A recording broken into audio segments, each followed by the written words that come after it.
సూర్యోదయ దేశం, టెక్నాలజీకి మరో పేరు. వేల ఏళ్ల చరిత్రను మోసుకెళ్తున్న ఓ అద్భుత దేశం జపాన్. సమురాయిల ధైర్యం, టెక్నాలజీలో అగ్రగామితనం, భూకంపాల మీద పోరాటం కానీ ఇంకా నవ్వుతూ జీవించే ప్రజలు.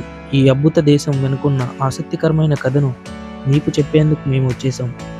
ఏ దేశానికైనా ఒక చరిత్ర ఉంటుంది, కానీ జపాన్ చరిత్ర అదో యుద్ధ వీరుల కథ. 12వ శతాబ్దంలో సమురాయిలు రాజ్యాధిపత్యం కోసం పోరాడారు. తర్వాత టొకుగవా షోగునేట్ అనే శక్తివంతమైన పాలకులు వచ్చారు. ఈ కాలంలో జపాన్ ప్రపంచానికి తలుపు మూసేసింది. 250 ఏళ్ల పాటు ఎవరిని తమ దేశంలోకి అనుమతించలేదు.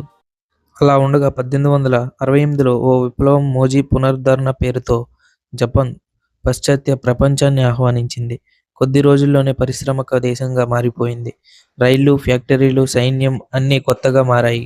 జపాన్ అభివృద్ధి తాకిడిలో ఉండగానే 1941లో పర్ల్ హార్బర్పై దాడి చేసి అమెరికాను రెండో ప్రపంచ యుద్ధంలోకి లాగింది.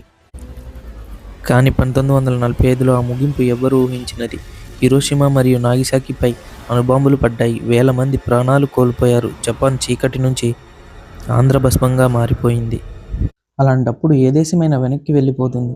కానీ ఇది జపాన్. వాళ్ళు కింద పడినా లేచి ముందుకు సాగారు. 1950 నుండి 1960లలో పారిశ్రామికంగా బలపడుతూ సోనీ, టయోటా, హోండా లాంటి బ్రాండ్లు ప్రపంచాన్ని షాకుకు గురి చేశాయి.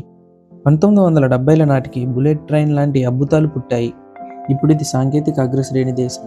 రోబోలు హోటల్లో పనిచేస్తుంటాయి. బుల్లెట్ ట్రైన్లు గంటకు 300 కిలోమీటర్ల వేగంతో దూసుకెళ్తుంటాయి. కానీ జపాన్ మరో సవాలు ఉంది. భూకంపాలు. ఏటా 1500 భూకంపాలు ఇక్కడ సంభవిస్తాయి. అయినా వాళ్ళు భయపడరు.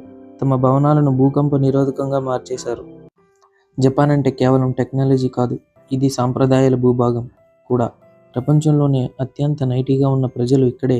సుమో రెజ్లింగ్, కీమో దుస్తులు, tea ceremony, cherry blossom festival వీటన్నీ ప్రత్యేకంగా ఉంటాయి. ఇక్కడి ప్రజలు ఎప్పుడూ సమయపాలకులు, నిజాయితీ గలవారు. జపాన్ చరిత్ర చూస్తే వీళ్ళలో ఒక ప్రత్యేకత ఉంది.